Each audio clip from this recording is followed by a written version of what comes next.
going to call the meeting to order. It is on November, whatever date today is, November 16th. It's 6:22 p.m. We need to do an agenda review, and there's been a request to add an executive session personnel matter to the end of the agenda. So I'd like a motion to modify the agenda with that request. I'll make that. Susan. Okay, is there a second? I'll second. Okay, discussion. All right, vote. Peter. Yes. Katie. Yes. Ryer. Yes. Jack. Yes. Susan. Yes. Grant. Yes. Joanna. Yes. Nina. Yes. And Nilda, yes. Okay, so we have a modified agenda. I'd like a motion to join me for a pledge of allegiance to the flag. Don't need a motion. Pledge allegiance to the flag of the United States of America and to the republic for which it stands, one nation, under God, indivisible, with liberty, justice for all. Thank you all. Next item on the agenda is the visitors section. Are there any individuals in the room that would like to speak in the visitors section, please?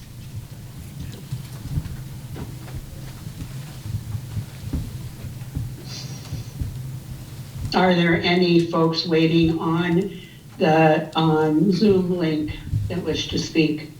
I've just posted it. Nobody's responded just yet.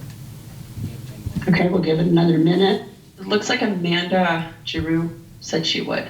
Am I reading that wrong? We have Jen Williamson and then Amanda. Okay, so Jen Williamson and then Amanda Giroux. Okay, Jen, you want to go first? Hi, my name is Dr. Jen Williamson. I am a resident of the town and my son goes to SATEC. I think you guys all know me from 1.5 years of speaking to you about the dangers of having SROs in our school. From the 6 months that I also attended the subcommittee meetings, not as a member of the subcommittee, but just as a concerned parent. And I can't believe we are here again tonight talking about this. Somebody was going around SATEC pickup a week or so ago to try to get people to sign a petition to bring back the SROs.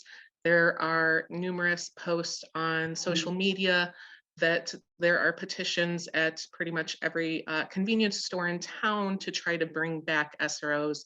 And then I saw today that you guys have brought in some new security officers. And I just want to let you know that I think it's great that you're bringing in security officers. I think that's wonderful. I'm really glad that we have people that are not carrying guns around our school and terrifying our children.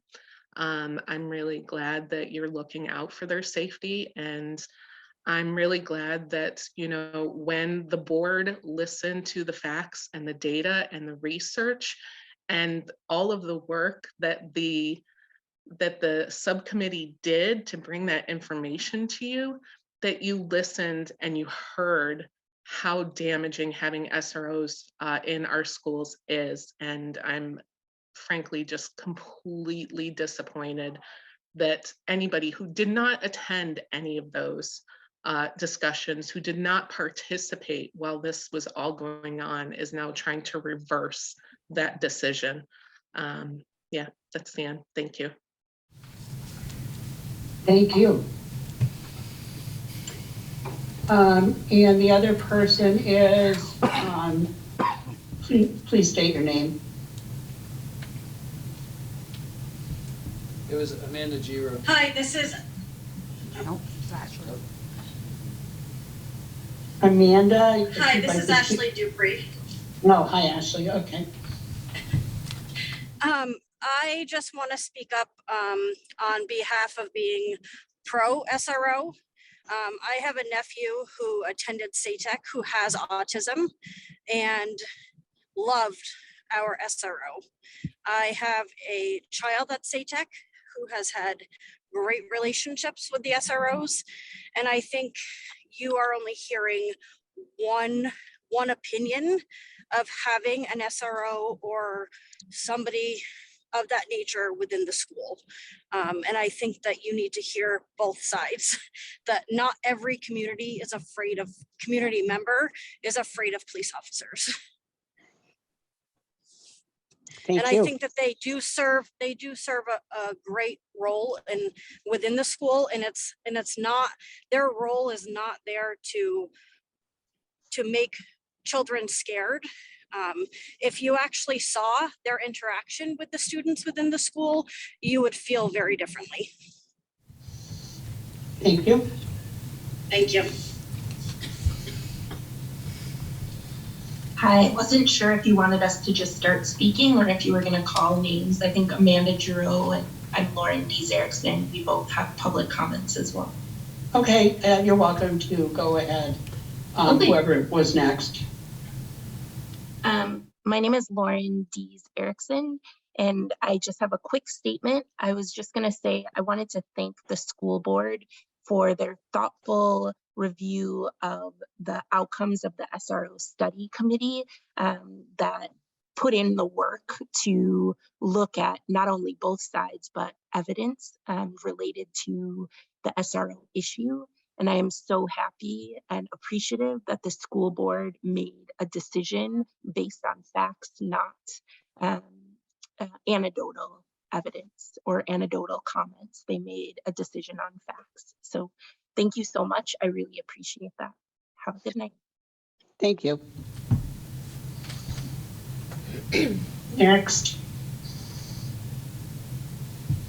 Is it Amanda? John, it's Amanda. Is that who else we Yep, have? it's Amanda Giroux and then Kathy Fuller.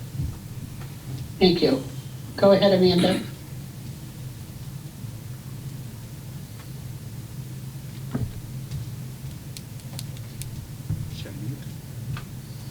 So Amanda, I see that you're unmuted, but we can't actually hear you.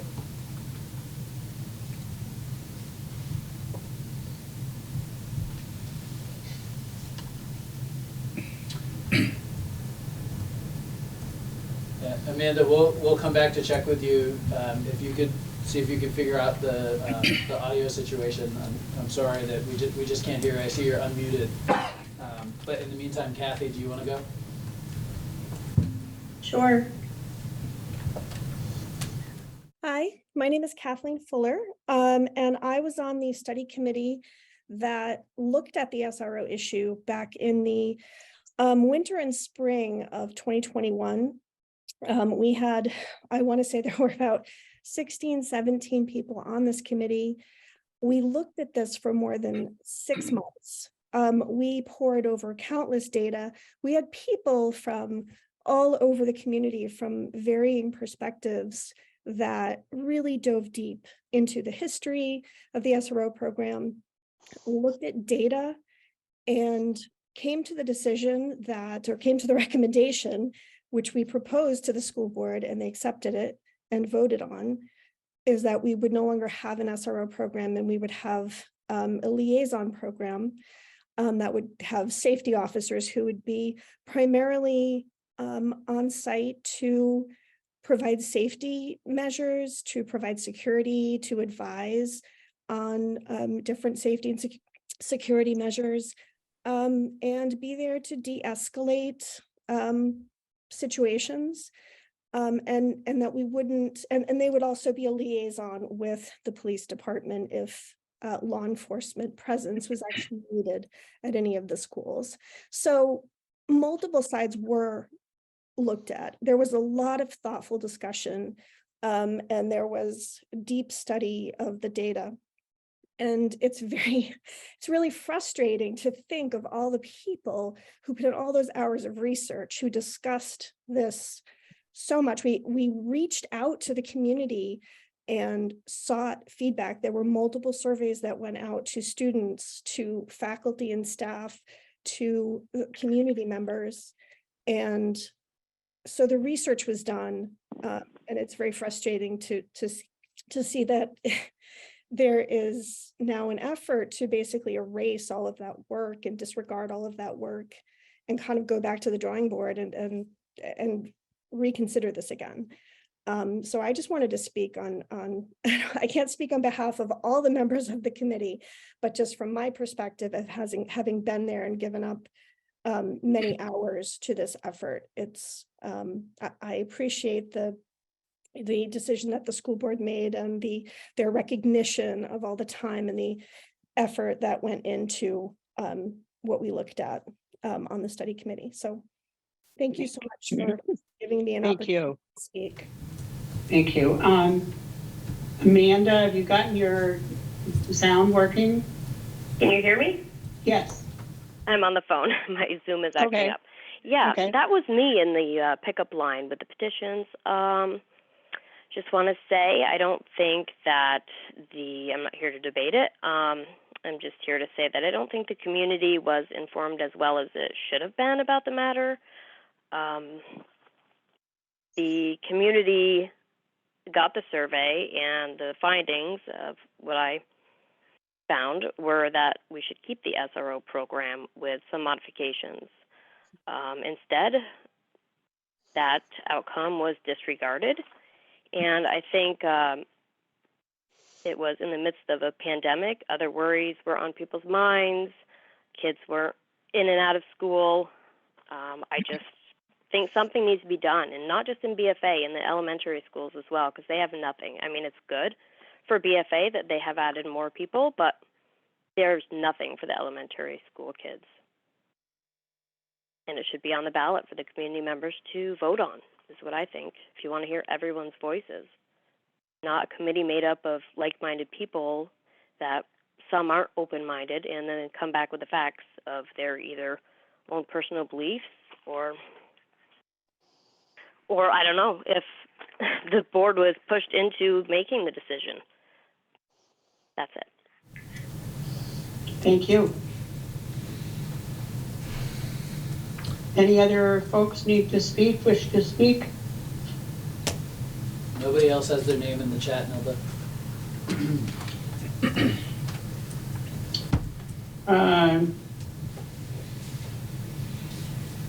Okay. So I'm moving on the agenda. Sorry, just gotta get all my devices figured out here. We have the consent agenda, which has the minutes from November 2nd, the media packet. Anyone wish to pull any of those items out for discussion? Hearing none, we'll accept the consent agenda as submitted. Next item is reports to the board. First item is a student board representative report.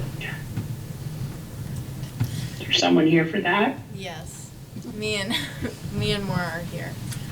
Okay, great. Perfect. So, starting off from like past news, last 2 weeks ago, the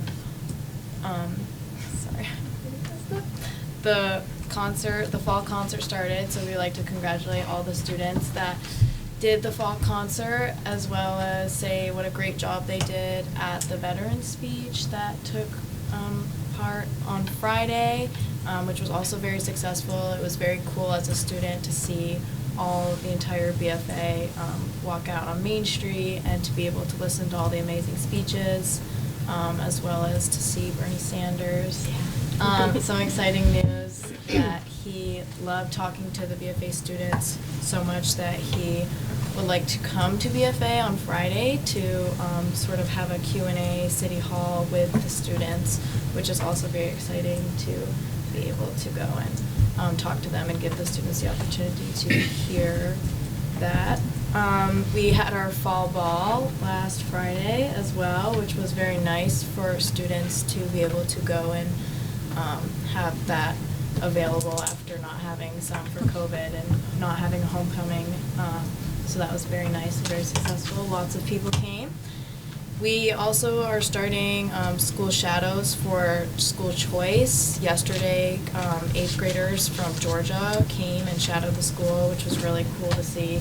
I'm from Georgia myself, so it was nice to see that the kids that could potentially come. And I remember doing my school day and getting to walk through the halls and look at all the high schoolers, and it was nice to reflect on that. And we're having other schools from like Sheldon, Montgomery, and all those choice schools to hopefully get some new incoming students.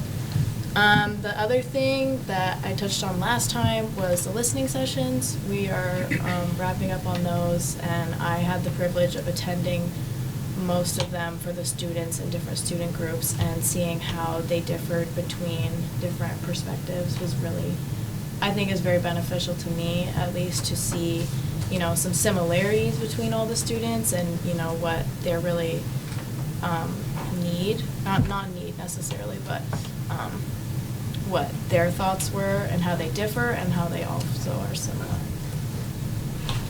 Yeah, and other exciting news going forward. This week, the theater department is putting on their show for the Addams Family. That's going on tomorrow, Friday, and Saturday, I believe. The middle school students from, I think, SATEC and City came to watch. There was 300 kids, so they got a little preview of the show. We're also looking at the $10,000 grant that we've received, and we've collected some data from students. We have posters up, so we've collected some data from students, seeing what they'd like to see us do with the money. So we're just kind of reviewing that, trying to get a solid idea of what students are looking for. Progress reports are coming out for the school year. Parent-teacher conferences are also happening this week, so that's exciting. Thanksgiving break is coming up next week. December 8th is Fine Arts Night for the school. And we also have Prospective Student Day coming up for incoming BFA students from all different schools. We have the Georgia kids come up, but this day is basically for kids from all over, not just choice schools, to just see what BFA has to offer. So that pretty much wraps it up. Thank you. Any questions for our student representatives? You don't know what time the Fine Arts Night starts, do you? Brett does. I do. Like 6 p.m. Yeah. Last year, I think it was about Yeah. You're gonna look Brett. I've got it here too. Okay, next item on the agenda is the District Liaison Officer and School Safety Report. And I think Brett is helping us with that. Yeah. So I'll start first with there's a report in your packet. Yeah. Sorry, Brett. Someone's telling me they can't get into Zoom because of the passcode issue. So. Yeah. So in your packet is a report of the instances since the beginning of the year for the district liaison officer and the calls that are happening. I can tell you that we've had some data issues. I wish we were cleaner than we were. As I mentioned there, going back to last spring, we're trying to get that data back in place. Because of all that, we collect this data through PowerSchool, and it's pretty cumbersome to use PowerSchool as our data entry piece. And when you're in an incident that is going to require DLO, it gets reduced to paper because you don't have time to go do it in PowerSchool. PowerSchool as a database just is not friendly for this. And unfortunately, that's given us a bunch of data errors. So we're trying to clean that up, but it's going to take a bit. I feel insufficient in giving you the report I have, but that's what you have right there. The great thing is that we have from the St. Albans Police their police logs on the calls, but it wouldn't answer all the questions. Yeah, well, they don't track the students. We track the students. So we have any student demographic. So we cross-reference with it and try to get the information that you've asked for as a board by how the calls are happening for the call types and the student demographics and that piece. Yep. So just for clarification, these are 35 calls where you had somebody from off campus. Yep. Come to campus, That's come to correct. one of the 4 campuses. Right. Yep. These are all. They work out of the St. Albans Police Department, and when we call them, they come. Okay. Yeah. And is there also documentation about the I don't know, I want to call them calls, but the incidents where the safety officers at school are addressing incidents throughout the day? I don't believe so, right, Brad? We don't log what the safety workers do. I mean, the number of interactions they do, the safety workers. Yeah, they do constant interactions. You're asking about, like, what might we log? Like, what? You're asking about the safety workers, if they log, if we log those? Yeah, we don't log their work. They're constantly, I mean, I've seen them myself, go walk in, they're constantly working with kids throughout the day. Right. But Brett's going to do a presentation on the safety workers and what they do. I just wanted to make sure I did this part, which is the twice a year report. Any other questions on the report, Brian? So a quarter of all calls for the district liaison officer were for BIPOC students? That's correct. What's the demographic for? It's not close to that. Maple Run. It's about 10% in Maple Run. So it's almost triple. Almost triple the calls for black kids, or BIPOC kids. BIPOC. Okay. Is there going to be like something to address that? We have to look into what those are and what those are for each individual piece. Has there been conversation, I guess, maybe is the better question, you know? We just got this data literally Monday on this. You just got that data Monday.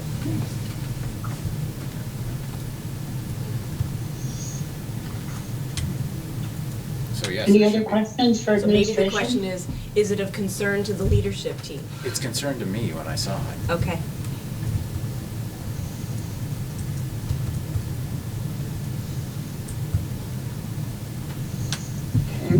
Bill, do you feel like administration has had enough time to analyze the data? No, we haven't analyzed the data at all. We just, Okay. The administration is maxed. They're more than maxed for the past 3 years. To sit and analyze data, they don't have the time to do it. We put it off in our leadership teams because of other things we have to deal with on the individual instances. Okay. They're running it So- over 100% right now. Do you have a recommendation on how we should proceed? Well, I think I agree with Joanna's statement of, we need to look at this and we need to figure out what it is. Okay. I'm just also a little concerned with the average response time being 11 minutes. Because when we went into this, it was they're 2 minutes away, they're 2 minutes away, they're 2 minutes away. Yep, so. And now we're 11 minutes. Yep, St. Albans Police is down 3 to 4 staff members. They're actually had to pull their full-time SRO right now, and we're down to Paul Talley responding. They're down 4 officers.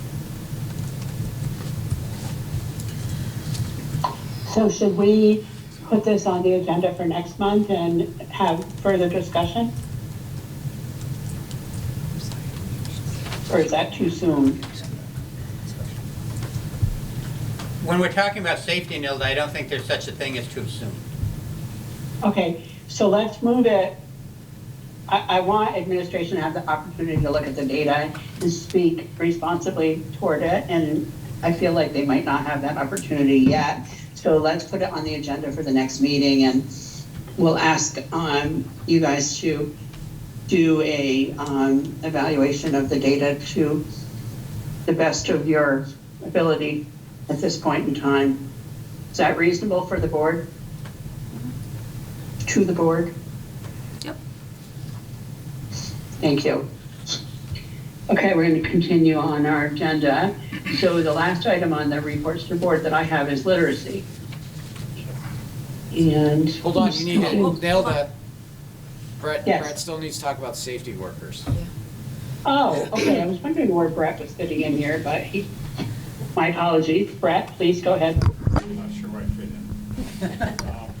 It might be Arts Night. We've reserved 5 to 9 right now, so I'm not Okay, sure the thank you. starting time, but that's what's been reserved. All right, thank you. Yeah, there'll be more in the weekly newsletter coming out and all that.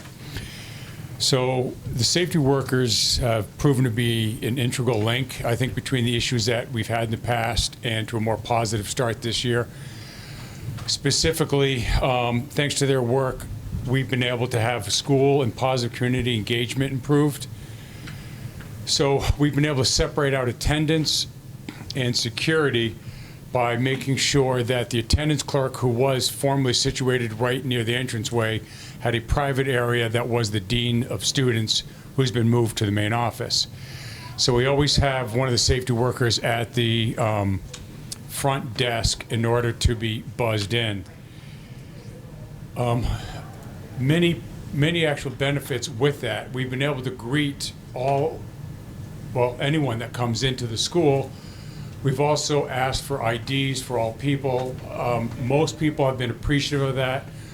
We have not denied anyone coming into the building that we know who they are and why they're coming in. But it's just one more step that we're taking. Every person that comes in the building gets walked to their destination. We think that's a positive. One is the schools that are difficult to navigate, and taking 2 rights, a left down the last hallway becomes annoying. And also it's just a nice chance to engage with the people. So that's been a positive.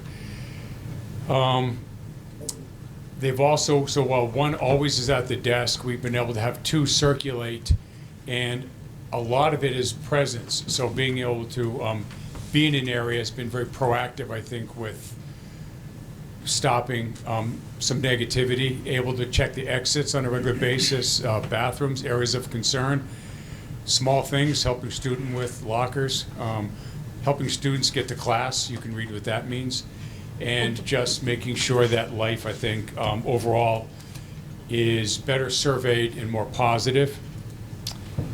Morning, lunch, and after school were of concern because of the amount of movement everywhere. We still have a couple concerns we're dealing with in the morning, but it allows outside eating areas that we're able to open. It allowed the connector to be open so we can have lunch monitored upstairs, down at the connector, and out in the new eating area, the outdoor courtyard. And then it'll also allow somebody to remain at the desk at all times. Should somebody be needed for an incident, then we put that person would rush right to that area, or an administrator would, and then we would just see that somebody fills in for the area where they were. It's allowed more timely responses. We have several students that have seizures, and that's been of assistance, having them more closely in the area. They've also helped the nurses with some other accidents, being able to help students get to the nurse, including with wheelchairs and all of that. All 3 are members of our safety team.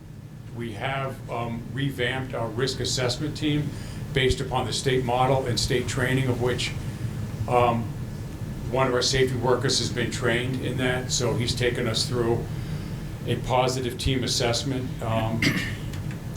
meetings. We've done that already several times, and our safety team meetings are better because we have 2 of our safety workers that are highly trained in kind of modern safety techniques, and they've been able to bring a good perspective to that.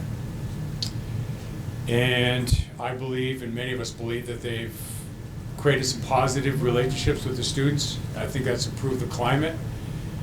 And the staff itself has shown uniformly an appreciation for having their presence throughout the schools, including NCTC and BFA, because they cover both areas.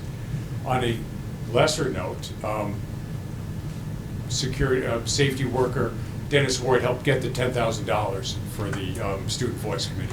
So that was a nice positive. It's not why we got him there, he just happened to have the connections, they made it work. So those are some of the benefits we've been seeing.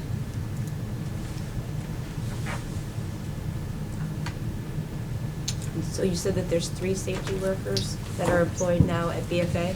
Correct, and I'd count NCTC with that, but really they're hired by BFA.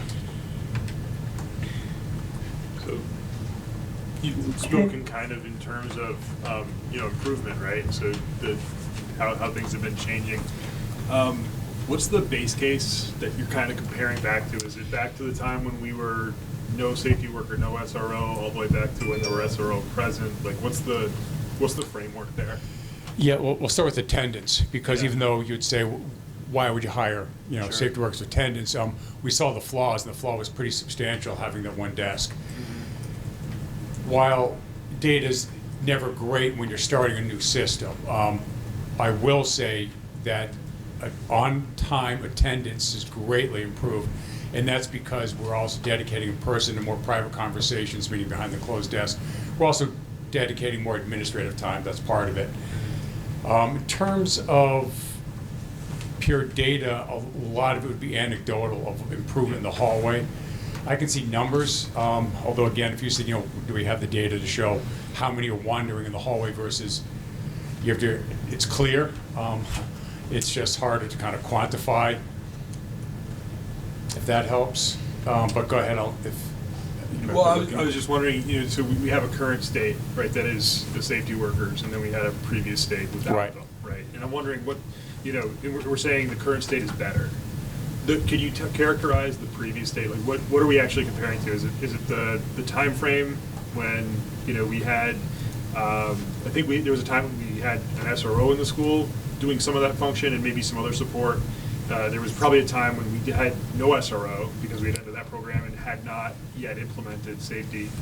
And then maybe it goes even too far back because we also had a period of COVID when there wasn't anybody in school. So I'm just trying to figure out what we're mapping against that progress against. Yeah, it's more, for me, it would be 2 years, although 2 years ago, fraught with all sorts of issues.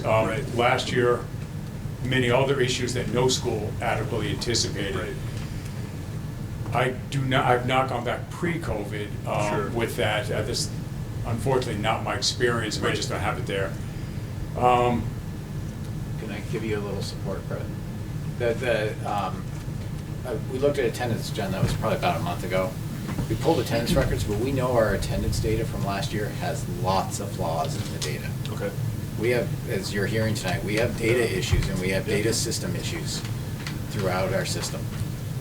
And so, in trying to pull comparatively, we looked at rates, attendance rates, because that's the only way you can compare it is the rate. You can't look at overall absences because the number of kids have changed. Looking at the rates, they're a little bit better this year. We also know anecdotally, attendance wasn't being taken everywhere. Okay. For every class. That's no blame on anyone, that's just a fact. Okay? Yeah. So with that, we know we have errors in the data if the system was working well, if the technology and all that was working well. So because of that, we don't believe what that would do is give a falsely high attendance rate if we're not taking attendance, because it assumes the positive. Okay. It assumes the positive. So even with that, our rates are better this year. But when you ask for a baseline, this year is really the baseline. If you want to use a data perspective on a quantitative side. If you want to do it on a qualitative side, Brett has said it to me many times, and I've heard it from many people, many of the people that work up there, we have a lot less wandering in the hallways. That's because of the concept. And less tardies because of the later start time, too. Right? That helps for sure. It's created another issue, though, inadvertently, which is the number of students that arrive really on time. So we'll have several hundred students like at 7:40, 7:40, right. So it's kind of a positive problem, but that's the problem when I kind of alluded to we still have some things to work out. It's the pure numbers that come in the morning, and I don't want to dissuade them from coming. No. It just didn't expect several hundred. And what time is the building open, Brett? 6:45. Okay, so they're allowed in the building? Yeah, the first bus arrives at 6:45, 6:50. Not a large number of students, maybe 50 to 80 arrive on the buses. So the rest are actually walking in or taking cars, whatever it is. So we have some issues with that. Again, it's a positive problem to work through. But I'll give you one example that the difference with the SRO and the safety workers. SRO seldom manned the desk, if you will. She seldom did that piece. It was more of like, hey, we need you, why don't we go do something? Yeah. So there's always somebody there, and still having somebody circulate that I believe, and they could certainly fill in, meaning Maura and Leah, that they have positive engagements more often than not. It's not a confrontational engagement that they seek. It's kind of a positive one. And that's not, I'm not saying the SRO did that either. but it helped out the front desk a lot. It's nice to have your first presence, I think, when you walk in, somebody that's professional. So that helps some. Yeah, absolutely. I'm not sure it was a fair question, but I think I get the answer, so thank you. I've looked at attendance data back to 2016, but I won't get into that now, so I have taken a look at that. And, you know, I'm sorry to push the issue, press the issue, but my question, I guess, is the concern around, some of the concerns around the past, having the SRO, was around equity, was around how people were addressing certain safety issues, right? And so if we have 3 people who are there at school to address safety matters, it seems to me that I don't know how you'll supervise that, if that will be through supervision, but there will need to be some documentation, some data points to assess, do we need 3 people? Do we need 1 person? How many incidents are these people reporting to? How often are they being called? What are the items that what are the incidents that they're being called for? So, I mean, special educators have to document their time. You know, like lots of people have to document their time. I'm not looking to account for every minute of every day, but, you know, roughly how many calls or how many incidents are you being called to in a given day, and what are the nature of those incidents? I think that's reasonable, and I would imagine that would be something that you would want for information. Yeah, it's certainly something we can generally document. For example, they are routinely looking at the cameras. Wouldn't put that down as kind of a check mark, but if it happened to be an incident, we could say they looked at the camera 3 times today because of incidents. Yeah, I'll bring that back, and we'll take a look at something that we could try to log without being overly burdensome as they walk the hallway. Last thing But no, I understand what you're saying. That's it. Yeah. I just wanted to, you talked about Leah and Mara here. I would just love to hear students' opinions on the school safety workers. What do you guys think of it? How are they working out? Like, how's the climate for students in the school? Personally, as a student, I kind of reiterate what Mr. Blanchard was saying. They're always around, and while some students may be like, oh, they're always watching. Like, they are always there. They are always walking around. You know, but it's they are really positive experiences. I know all of them by name, and you know, when you're walking, it's always like, hello, how are you? Oh, where are you going? I'm like, oh, headed this way. But it's very true. There are 3 of them, so they are walking around, and probably as a student, I can't really see all the things that they're doing exactly, but there's only 2 ways to get into the school, and there is always somebody there. So knowing that as a student, there's no other way out or like in. And personally, like in the beginning of the year, I was like, oh, like that kind of sucks because I wanted to go out this way or like to get closer to my car or something, but it is like, I guess I have a different perspective as that's maybe a little, now that I'm here, I can see how, you know, it's beneficial to have them there. So, and it is very secure, definitely. Yeah, I mean, just to kind of piggyback off of what you said, I completely agree. I think all of my experiences that I've had have been really just like more friendly conversations than anything, I think. The officers, they really do like try to get to know the students by name and build like, you know, relationships. And I think that I don't know how to word it, but yeah, I think it's been a really positive experience so far this year.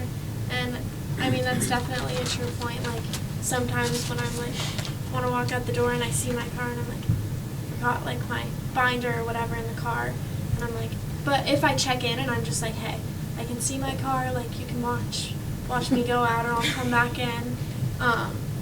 It hasn't been a problem. I think a lot of students, the perspective's a little off.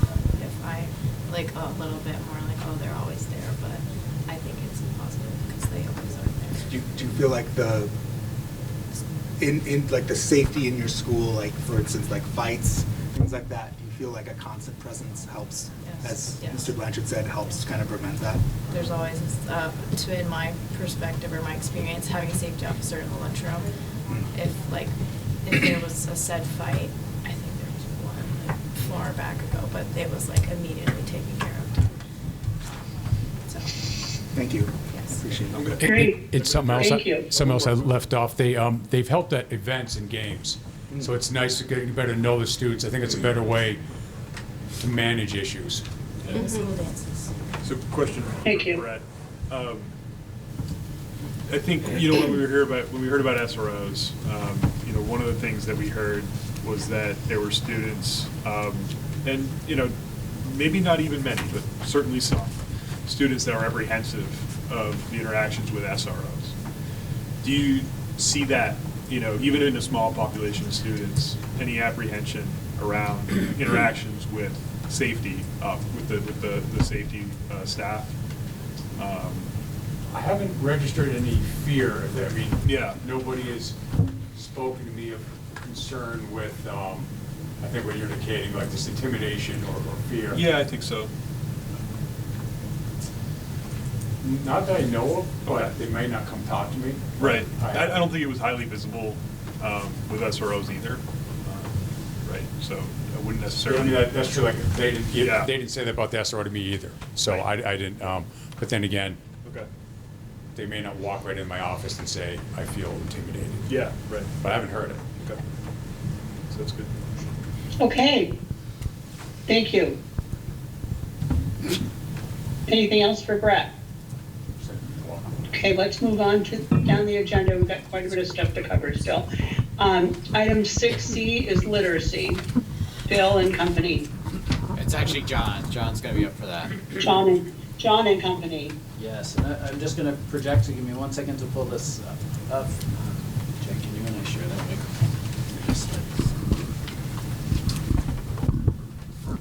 Okay, thank you. Nilda, can you see the slide that says literacy update? I can. Perfect.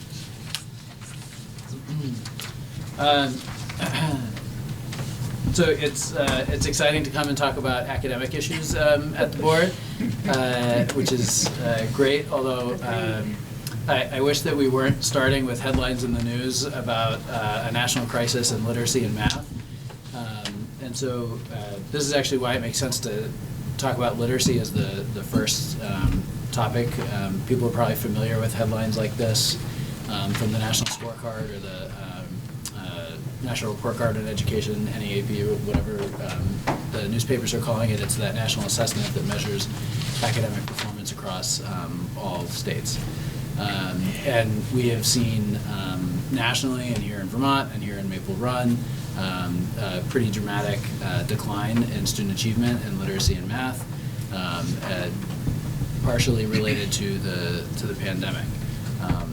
One of the things that makes Vermont unique, and unfortunately not in a positive way, is that this is really part of a long-term trend, more than a decade of declining literacy and math rates in schools in the state of Vermont.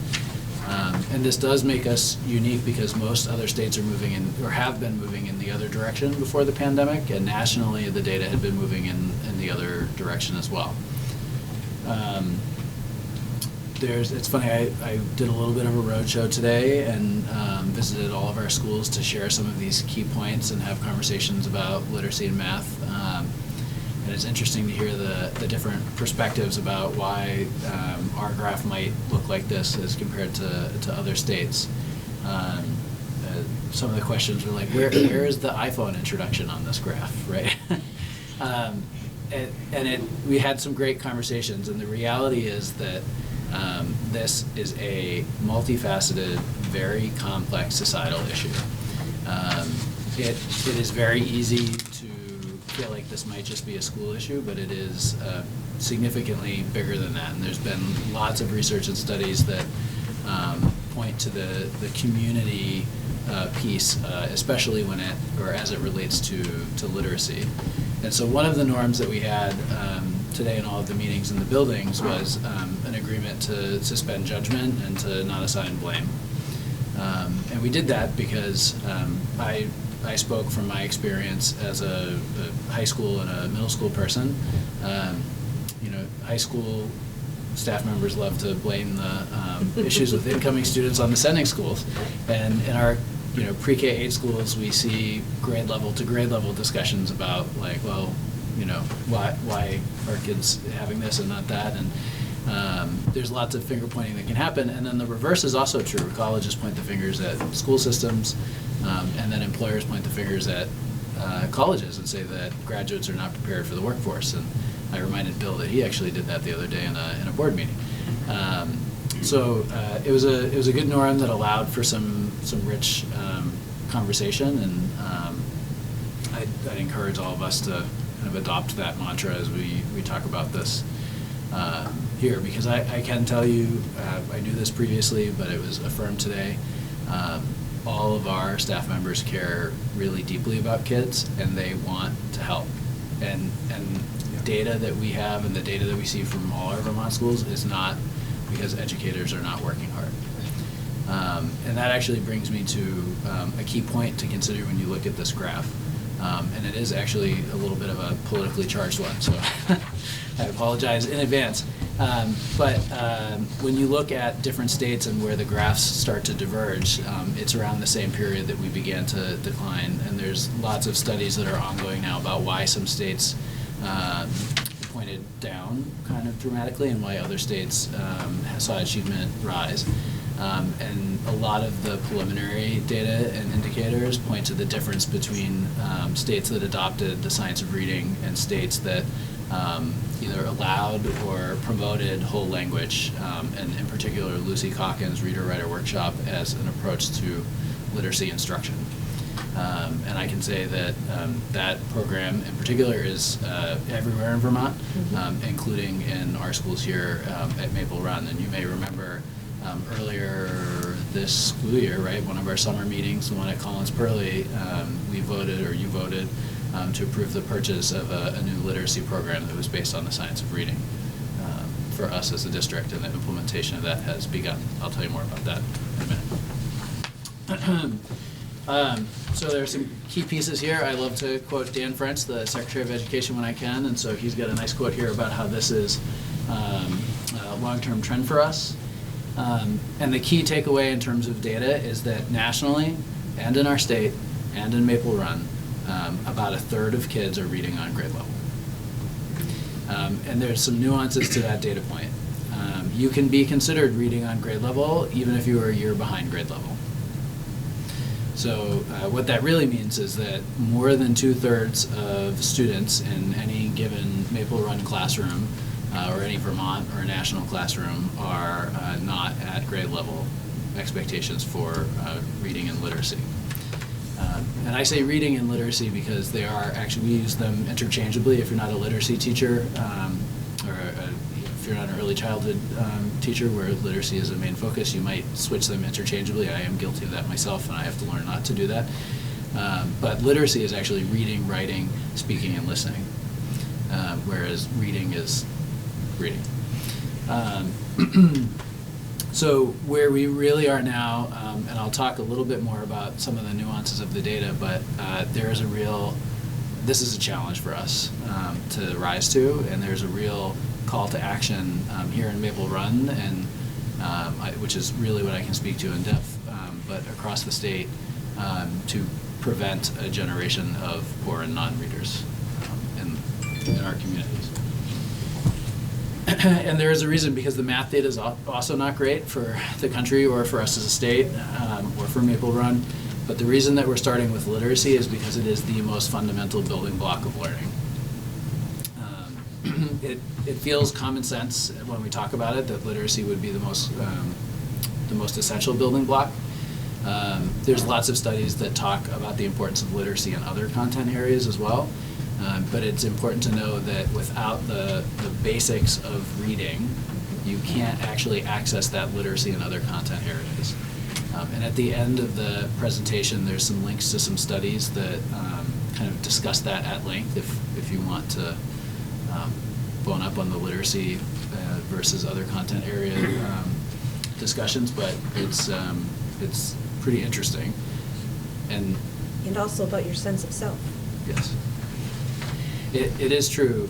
There's a lot of links between basic reading ability and literacy skills and sense of self, social emotional well-being, sense of self efficacy as a learner. And so it is much more profound than just an academic skill. And actually, as a matter of fact, I'm sorry. So I will say that is why the UN has identified basic literacy as the most essential learning right that an individual can have. And so I do want to put this image in. I shared the presentation with some of our literacy coaches and literacy experts. And the one that you were sent via email doesn't have this image. I'm sorry for that, but they felt like this was very important to be included. This is Scarborough's rope, and these are all the things you have to do to read well. And I'm sorry if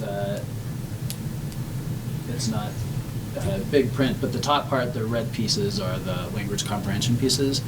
The bottom part are those word recognition, those super foundational skills for literacy. If you don't have those blue pieces or strands, you can't do the rest of it. And you need to learn them discreetly and then start to weave them together, and then that rope gets closer and closer.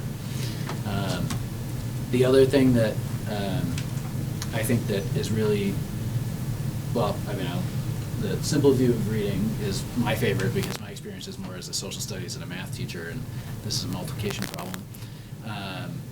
That this idea that if you don't have those blue pieces, those basic pieces, right? We all know if we multiply something by 0, it's a 0. This is a gross oversimplification of what it means to learn how to read. But this is actually just the reading part of literacy. This is not the writing, speaking, and listening piece. But you need these pieces in order to achieve in those other areas. And when we talk about the impact, again, we're kind of a mirror for this issue with the state of Vermont.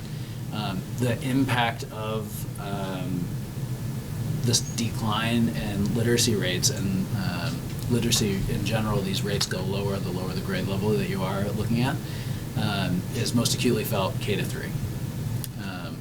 There's lots of studies talking about how kids right now are coming to school less ready to read, and that poses its own challenge.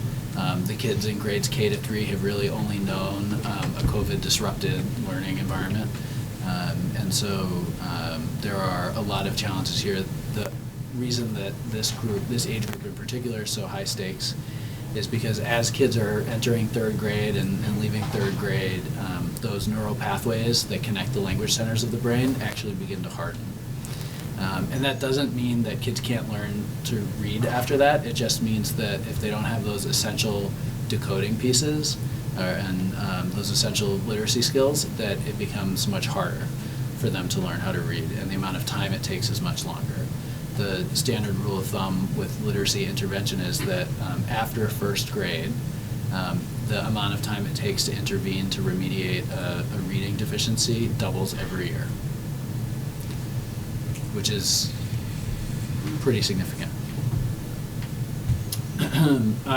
I'll talk about each of these other 3 pieces in a little bit more detail. Just like with the literacy program, there's a lot that's been happening in the district already. We weren't waiting for the NAEP scores to come out and for the news stories about literacy. This was identified as an issue as part of our recovery and envisioning plan. And the literacy committee for the district has been working on this for a year and a half now. So there's quite a bit that I can report that's positive for us as a district. There's a lot that we would like to do around family and community engagement, which we view as essential to continuing this work and building success and momentum.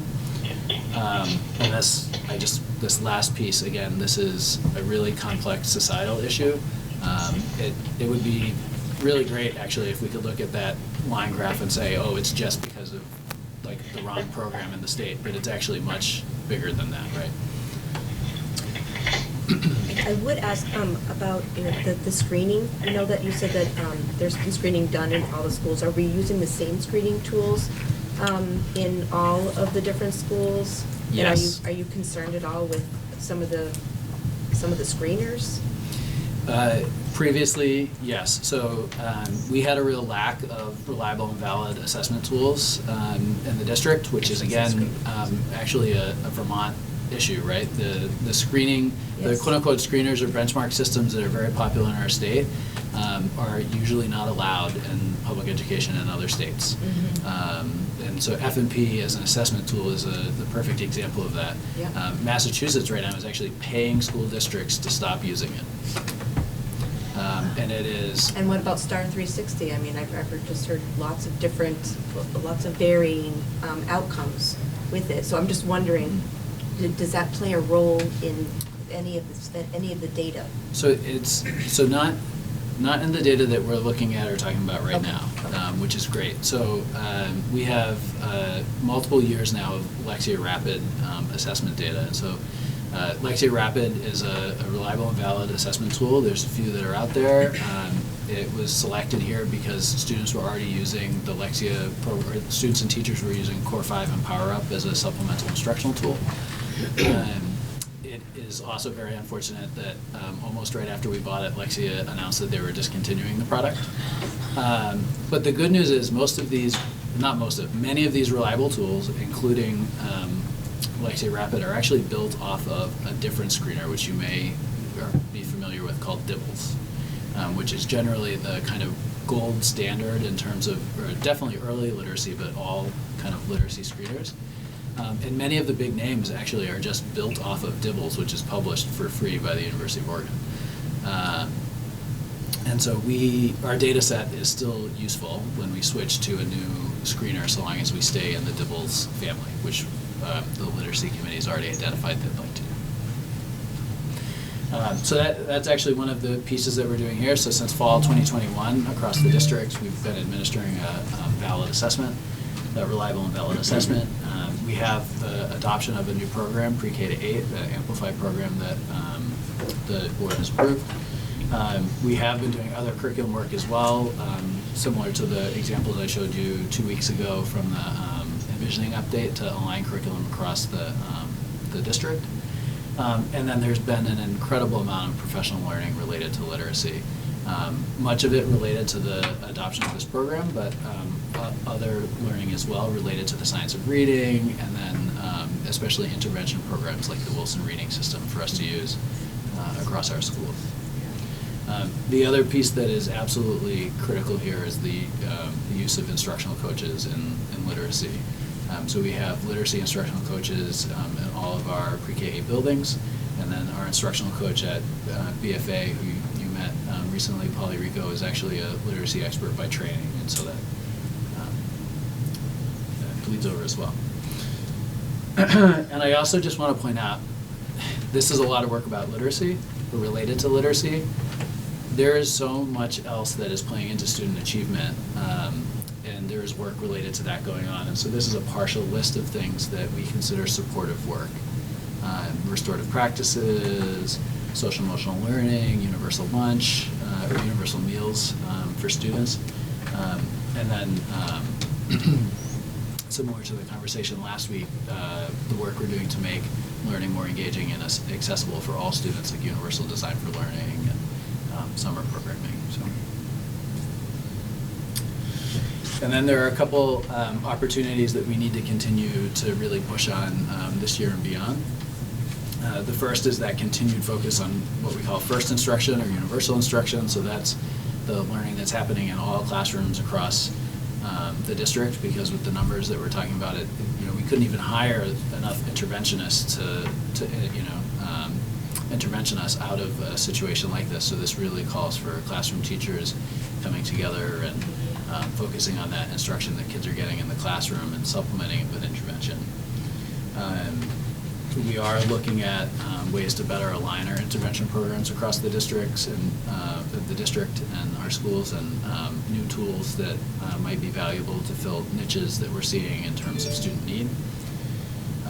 We have been working, and we've actually just applied for a grant to increase and supplement summer programming that the district offers already, and to do so with a focus on literacy. And then the Literacy Committee has some work to do around community engagement. So there's been some initial conversations with key partners, but that group has to come together and get feedback from the community and do some real work to build our commitment as a community and leverage our community strengths around literacy. And the good news is, Bill is fond of saying this, other people have usually figured out the answers to many of our problems, right? And the same thing is definitely true with literacy. So we've got lots of colleagues in the state and out of the state that we can draw on the experience of, especially in the area of community engagement around literacy to build something that will help our kids. And I'm sorry, I did forget one thing, and perhaps one of the most essential pieces is making sure we guarantee an adequate amount of time for learning for literacy. So this is something that it is unfortunately not new, but it is something that schools have generally resisted, especially in the early grades. Literacy learning requires an incredible amount of time. So it is pretty unequivocal that students need at least 120 minutes a day of literacy instruction in grades K to 3. And that is assuming kids are on grade level already, which we know they're not. And so this creates quite a big logistical challenge for all of the different schools. After 3rd grade, the number of minutes starts to drop gradually until you get to about an hour within middle school years. And these are the links to some of the studies about understanding the data points that have been in the news, and then also looking at these foundational reading skills and the science of reading. So that was a lot really fast, I'm sorry. But I'm happy to answer any questions that anyone has or talk about anything. I just have a quick question. The launch of the professional development for school staff. So there's the science of reading and the Wilson reading program. Are those through all the schools right now? Are those, because, so personal experience, one of my children does the Wilson reading. Yep. It's wonderful what it's done. And partially that's Miss McCoy and Miss Campbell, who have just, I can't say enough good things about them, but the Wilson reading program, what I've been through, we also carried through with it in the summer. They gave me stuff to take home and do with her at home. It's been wonderful. It's really shot her into this whole new realm. So I was wondering if that's something that the other schools are using as well, or are they picking one and going with it? So we do have Wilson Reading as a resource in all of our K-8 schools right now. Okay. We do also have an interventionist at BFA that's trained in its use, but developmentally it's not fitting the need of any of those kids right now. We also have other intervention programs that we use depending on the needs of the kid. They all kind of have their niche in terms of what student each program serves. And then what we are looking for is a more general intervention support. So for kids that need kind of intensive support, but it isn't restricted to a certain category of support, right? So in math, a lot of this support is provided through iReady in terms of identifying a map of foundational skills that students need support in, and the interventionist can use that map. We don't currently have a tool like that for literacy. Yep. Okay. Thank you. I was just going to ask the same question. And what about like early identification for, some issues with literacy? Do you feel like you have enough resources for early identification for students who might need a Wilson program or some other kind of intervention or targeted instruction? I would say yes and no. So we actually have a tremendous number of resources in terms of diagnostic tools. The issue is that sometimes kids get assessed quite a bit, and that is a separate issue, right? The amount of time that a kid that's struggling might spend being assessed. So one of the tools on the list that the literacy committee has identified is it's called MClass. It's actually through the same company that makes Amplify, because it's an adaptive program that teachers can use while they're assessing, so that kids don't actually get assessed on too much that they don't need to be assessed on, right? And it helps identify things a little bit more quickly for the kids and for the teacher or the specialist.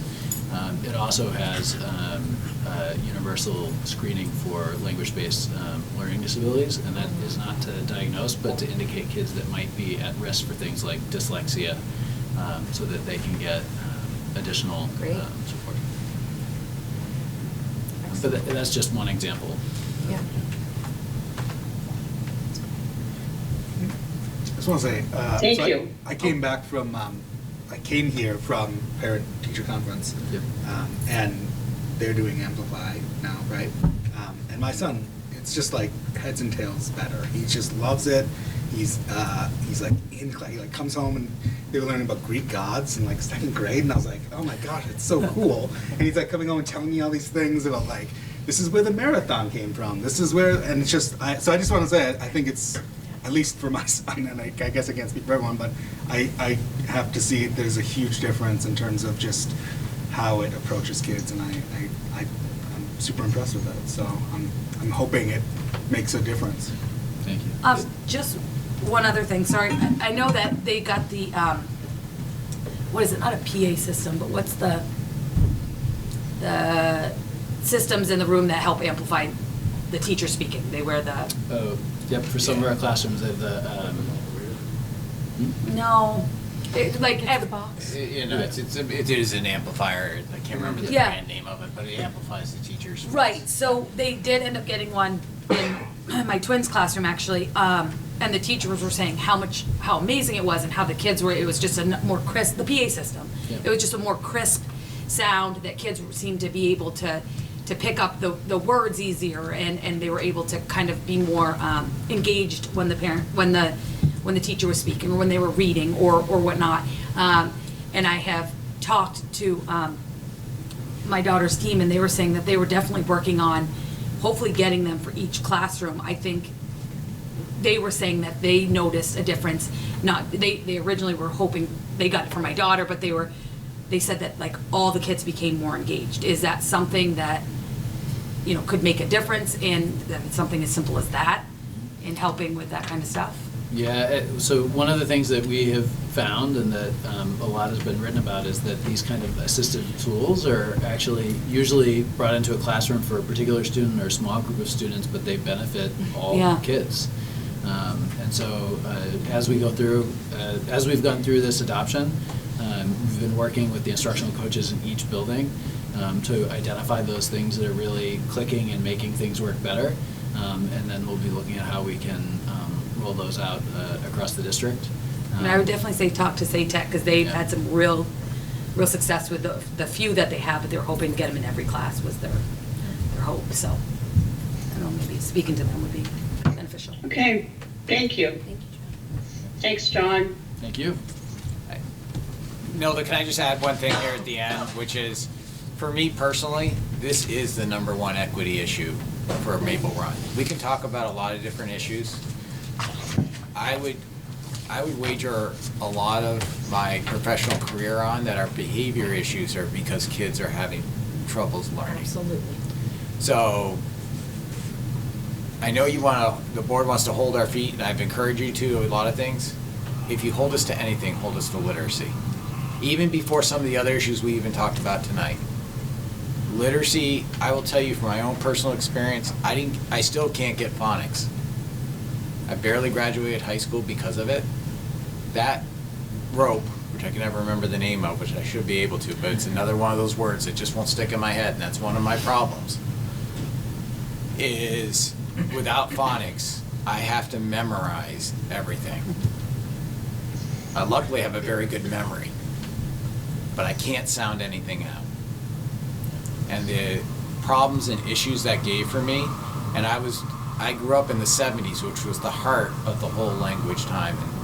And it's not a war, don't think of it as a war between phonics and whole language. The whole idea is that this is braided together and that you do both. It's not an either or. And that's what John was showing you there, but that if we want to tackle equity, we have to tackle literacy. And I want you to hold us to that before you hold us to anything else. I'm imploring you to do that. We get literacy right, we'll take care of a lot of our equity issues. In order for kids to be able to learn they have to feel safe, right? Look at Maslow's hierarchy. And so you've got to get those foundational things available in order for you to achieve those top learning. Kids have to be available to learn. So behaviors are cyclical, right? So they're not behaving properly because they're not able to engage or access their learning, and then they're not able to learn because they're not available to learn because of their behavior. So it's absolutely cyclical, but we have to make sure that kids' basic needs are met and kids feel safe at school, they feel belonging to school. All of those come before the top, which is where learning takes place, right? Yeah. Okay, thank you. Moving on to old business, we have implicit bias, anti-racism training and setting goals. And I think, Bill, you have some remarks related to this. Yes, thanks, Nelda. The community listening sessions have finished. And there are still a few more student listening sessions to go. As Leah said really well, it's been a lot of fun hearing from all the students and putting that together. This week, the Creative Discourse Group is starting to theme all that data and come together with themes. So Grant, one of the things I wanted to make sure we talked about tonight was setting a time probably in December. They're thinking they're going to be back the first week of December with their first draft of themes, and the goals committee could start coming back together. Yeah, I've met a few of the goals committee members just out in the community, and they're eager to reconvene. Yeah, so I think we'll still have a few more student groups that we'll just add in as we get it. Yep. Just because there's been some difficulty in scheduling, but we've been at all the schools except for SATEC, and we're trying to get that done. Did you have anything on that? Scheduling, yeah, you were smiling because of scheduling. Yeah. Leah and Mara and the rest of the student voices and board reps groups have been phenomenal in helping out all the scheduling pieces. They've pretty much done it, so. But we've had some bumps here and there. So. All right, thank you. Next item on the agenda is construction manager. I need a motion to pre-qualify Breadleaf Corporation and Engelberth to be qualified bidders in this bidding project. Please, motion. So moved. Thank you. Is there a second? Second. Okay, any discussion or is this clear? Hearing no discussion, I'm going to go to the vote. Peter. Yes. Katie. Yes. Ryer. Yes. Jack. Yes. Susan. Yes. Grant. Yes. Joanna. Yes. Nina. Yes. Nilda says yes.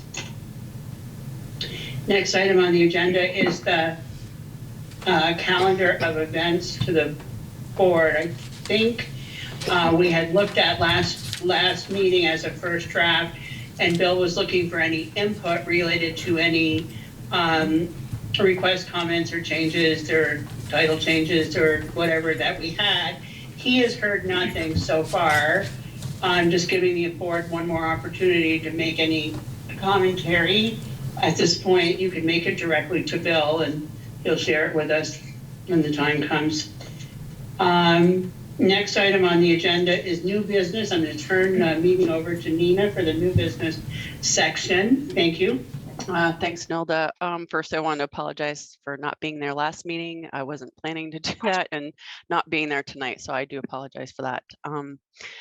So this is new business 8A, governance policies, first reading. So just need a motion. The administration seeks a motion to warn A50 financial stewardship, A51 board management, A52 performance monitoring and accountability, and A53 risk management policies at first reading for possible adoption at the next board meeting on December 7th, 2022.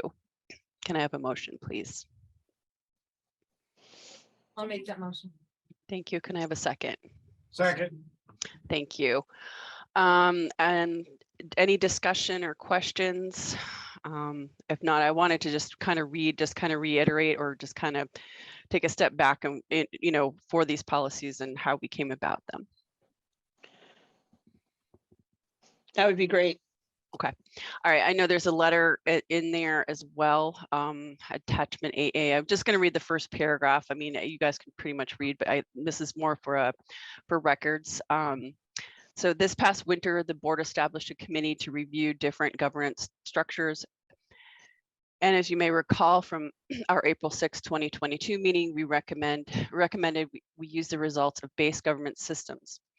Following the decision to use results-based, the committee, with the support of Mr. Bill Kimball, along with Jack, Grant, and myself, we were able to develop policies we would bring forward to guide the board's work. After a careful audit of the sample policies from results-based, the models policies from Vermont School Board Association, and our existing policies, we determined we need the following 11 policies. In addition, we sent these policies to our attorney for comment and integrated those suggestions into the current drafts.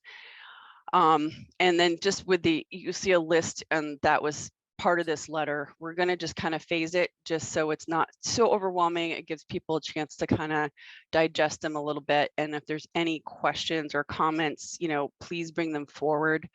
We want to keep this moving and just, adopt these and really, really use these, not just kind of lip service for everybody. So with that being said, I'm not going to read through the policies. They're pretty, straightforward. They should be in your packet. And again, I'll open it up with any discussions or comments for this first set, and we'll just keep this moving forward the next few meetings.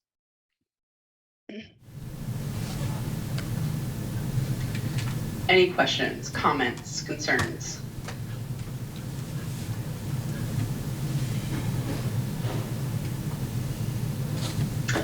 Okay, I'll take that as silence as we can move forward with making, we had a motion and the second motion. Nilda, I don't have sorry, I didn't bring I don't know if you have the roll call. We can just call off the names, I'm sorry. Are you there? Maybe not. All right, I'll see if I can see everybody here. I can help you with that, Nina, if you... Sorry, yeah, I apologize. I think that's Grant. It's do you want me to call roll, Nina? Oh, if you don't mind, I appreciate that. Sorry. Yeah, thank you. All right, so are you Nina? Yes. Jack? Yes.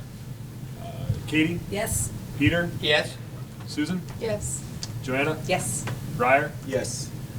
Nilda? We're gonna get one. Nope. Skip Nilda, and Grant is a yes. Thank you very much, and the motion passes. I'm sorry, I don't have it. I usually write the stuff down. Motion passes. Sorry. It's okay. Are you okay? Oh, you put yourself on mute, Nilda. Just had to step away for a second. No, you're okay. Are you yay or nay for it? Okay. She's yay. Yay? Okay. I guess the motion passes, and we'll review the second review on December 7th, and then we'll also move to group 2 and group 3, so on and so forth. And again, just there as a reminder, when reviewing and adopting policies, one meeting will count as the first reading and warn for adoption. The following meeting, at least 10 days from the first reading, would be the adoption ruling. So I just wanted to reiterate that. So thank you very much. Bill, Grant, Jack, I know, it was some nights trying to challenge to get us all together, but hopefully you guys have read through these. If you haven't, please take the time to do it, because there's a lot of work that has gone into this. And if you have any questions about how this is going to work, let's bring it up sooner than later. Thank you. Thank you. Thank you. It's all yours, this whole section. Oh, oh, okay. I don't think I reviewed, let's see, then 8B, C14, section 504, 88 grievance. Let's see, I have that up here. I think it's the same thing. Grievance protocol for students and staff, first reading. Need a motion for the the administration seeks a motion to warn C14, section 504, and ADA grievance protocol for students and staff policy as the first reading for possible adoption at the next board meeting on December 7th, 2022. Could I have a motion, please? So moved. Second, please. I'll make that. Thank you. Any discussion? I can give you some context if you would like, Nina. Please. So Thank this you. is a new policy that came about this summer that's required for all schools to adopt. So this is a required policy, and this is the model template coming from the Vermont School Boards Association, Agency of Education, and Joint Fiscal, as they always write these policies together for the model requirements. And this is coming right out of work that came from the U.S. Department of Education, as you can see. And you'll see the bolded parts at the bottom. It takes a lot of what is procedural and puts it into a policy, which this board usually does not do, which I really appreciate about this board, but in this case, we're required to put the procedure into a policy. So that's why you see it the way it is. Thank you. Appreciate that. Any questions, comments? Okay, if there's not, we'll go ahead and take a vote. I've got the roll here for you. Oh, you do? Oh, okay, because I wrote it down. Yeah, sorry. That's Peter, fine. Yes? Katie, Yes. Briar, Yes. Jack, Yes? Susan, Yes. Grant, Yes. Joanna, Yes. Nina, Yes. Nilda, yes. Thank you. Okay, next item on the agenda is other businesses warrants. I'm looking for a motion to approve the warrants, acknowledging that passage of this motion will act as authorization and signature of any individual board members participating remotely. So moved. Thanks. Is there a second? Second. Thank you. Any discussion? All right, all in favor of the motion? Peter? Yes? Katie? Yes. Briar? Yes. Jack? Yes? Susan? Yes. Grant? Yes. Joanna? Yep. Yes. Nina? Yes. Nilda, yes. Thank you. Warrants are approved. Next item on the agenda is superintendent's report. Thanks, Nilda. I'm not sure how many of you have seen this. It came out this week. It was in some news articles. But there's a study that was just released out of Washington, D.C. about teachers and how they came through the pandemic. And it compared their anxiety levels to healthcare workers. And this is the tagline: teachers were 40% more likely to report anxiety than healthcare workers. I'll give you kind of a couple pieces and be glad to share. I can forward this email on to you. It's great. I'm a member of the American Education Research Association. But teachers experienced significantly more anxiety during the COVID pandemic than healthcare, office, and other workers, according to new research released on the 15th. Those teaching remotely reported substantially higher rates of depression and feelings of isolation than those teaching in person. And then it goes on and talks about it, but it really talks about that teachers were 40% more likely to report anxiety symptoms than healthcare workers, 20% more likely than office workers, and 30% more likely than workers in other occupations such as military, farming, and legal professions.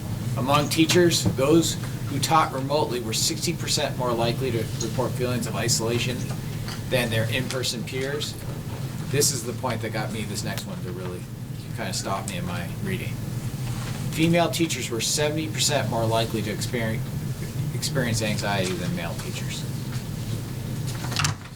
And then even before the pandemic, teacher well-being was a major concern for school leaders as a result. How stressful the pandemic has been on teachers, especially those who are female and those who have taught remotely. So it's really focusing on really looking at teacher well-being and teacher health. But one of the things at the end that there's the last two paragraphs, which I'm sorry, I'm just not going to read the whole thing to you, but the findings show the need for tools and programs to support and safeguard the mental health of teachers and consistent lines of communication among school leaders, teachers, staff, and students. Teachers' well-being ultimately impacts their ability to effectively teach. When teachers feel supported, it boosts their retention and student learning outcomes. Their voices must, this last line is really key for me. Their voices must be included in decision-making processes as well as their well-being is paramount for their effective learning environments. So they have to have their voices in decision-making. We really try to do that around here. Sometimes it's hard to see and we can't keep everyone happy all the time with all of our decisions, but I know that I check in with the leadership team members every time I meet with them about how they're doing decision making. So I wanted to bring that to you because I think we've kind of anecdotally known this. This is the first piece of research that's come out that's really looked at that teachers have, the health care workers were and EMS were considered very frontline and teachers weren't. But the teachers have had higher levels of mental health issues than those two professions through the pandemic from this research. It came out, I saw it somewhere on NPR, saw it a couple other places as well. So. Can we get a copy? Yeah, I'd be glad to send it. It came in an email to me. So it's really it's a 3-page brief and it links to the research if you want to go read the whole long article. Thank you. That's what happened. Next item is board announcements. Any board announcements?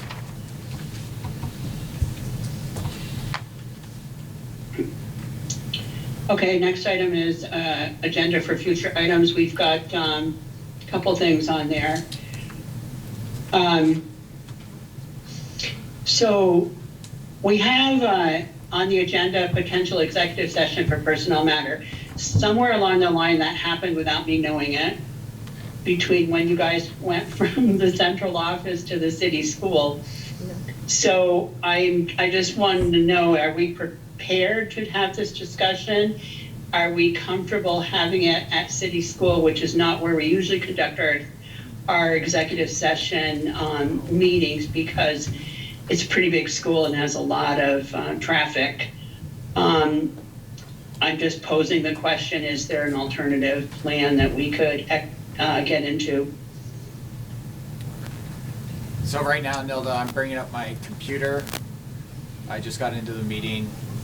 Recording in progress. I gotta turn off my speaker.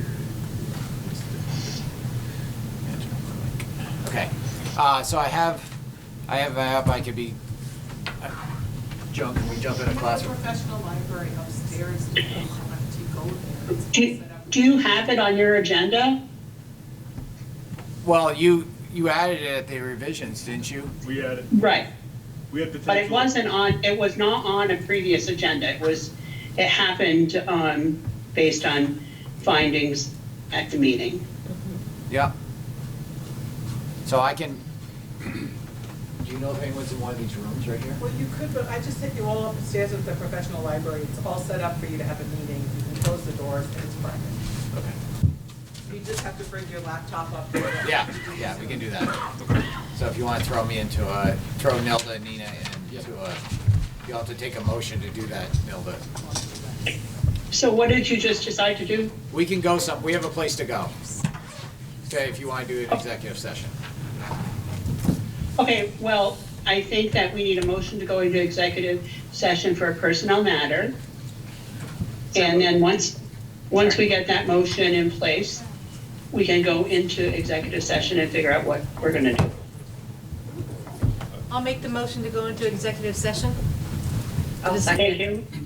Thank you.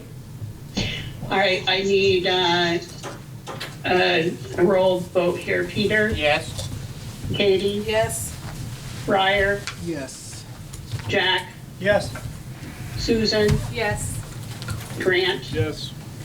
Joanna? Yes. Nina? Yes. Nilda says yes. To turn on your mic and adjourn us because we're recording. All right, we need a motion to come out. We came out of executive You're session. mute. Something's wrong with her. Oh. No, it's you. Go ahead, Nelda. We need a motion to come out of executive session. You did that in executive. Okay, now we need a motion. Is there any other business that needs to come before the board? Hearing none, we are adjourned. Thank you all very much for your time tonight.